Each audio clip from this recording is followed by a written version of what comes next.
Hello, I'm Kristen. I'm from Indigenous Student Services and I'm one of the coaches. And I'm Mona. I'm the intercultural counselor at Mohawk College. We're here to bring your next self-care circle, and today we're talking about cultivating gratitude. So gratitude is a feeling of appreciation or thanks. Gratitude helps us bounce back from difficult situations and seems to improve both our mental health and our physical health. If there's one thing that all humans seem to have in common, it's a desire to live purposeful and happy lives.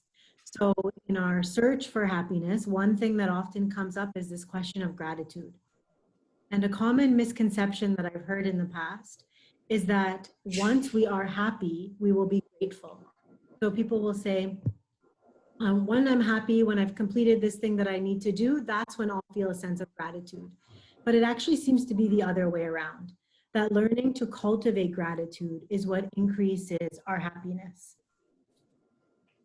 So in our search for happiness, we need to actually build skills, habits, and practices that increase our gratitude. We know that gratitude releases happy hormones like serotonin and dopamine, and that it decreases stress hormones like cortisol. Let's talk about some deliberate ways that you can practice gratitude and you can learn to incorporate it in your day-to-day activities. The first one is that we can learn to pay attention to what we're focusing on. Instead of focusing on all the things that we don't have, maybe we should spend some more time focusing on all the things that we already have in our lives that we can be grateful for. The second one is to practice kindness. There seems to be a relationship between kindness and a sense of gratitude. The third one is to keep a daily gratitude journal. This can be in a notebook, or it can be something that you keep recorded on your phone. And one practice that I have is that every night before I go to bed, I try to spend time thinking of at least 3 things that I'm grateful for that happened to that specific day. And the last one is to just pause, stop, and reflect, and to think about the people in your life who you are grateful for. Think about what they've done for you, how they've been there for you in difficult times, and maybe even take the time to write them a thank you note. What would you say to them to express your gratitude? And it's helpful for you to write the note. It seems to be helpful if you can actually give them the note as well, so that they can see your appreciation and your gratitude. So those are the 4 tips that we thought would help you with practicing the habit of gratitude. So as I reflected about my teachings about gratitude, I found that I had let them become so much a part of me that I had a hard time putting it into words. So bear with me. Even that brought reflection, like how did I get to a point where I couldn't articulate what it is that I feel? And I realized I practiced this throughout my life, and especially when I was in college, I could pinpoint it.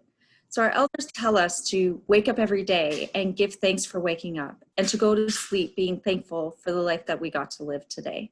Our ceremonies are entirely around being thankful to our ancestors and helpers. Back to this idea of being mindful practice. When I was in college, every morning before I walked into school, I would offer a little pinch of tobacco and say my thanks for my life. If I had a test that day, I would do the same before that test. When I received a successful grade, I laid that tobacco and said thank you.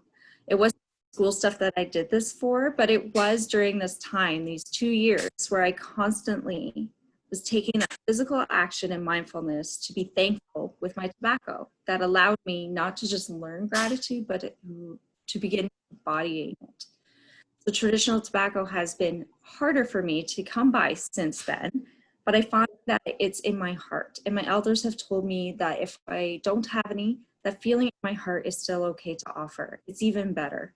The things our ancestors taught us to do to show our gratitude, like offering tobacco, also teach us how to carry it with us wherever we go. So it's a natural and second nature to us. And we don't always need that physical thing in order to practice that gratitude.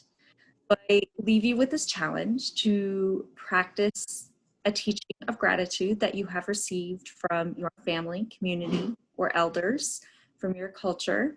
Maybe it's laying tobacco, maybe it's something different. And do this for 30 days and then reflect on how this has deepened your level of gratitude throughout your life and how it's maybe made you happier. So that's Thank all you for today. Thank you for watching, and we'll be back in a couple of weeks with our next self-care circles. Take care. Bye.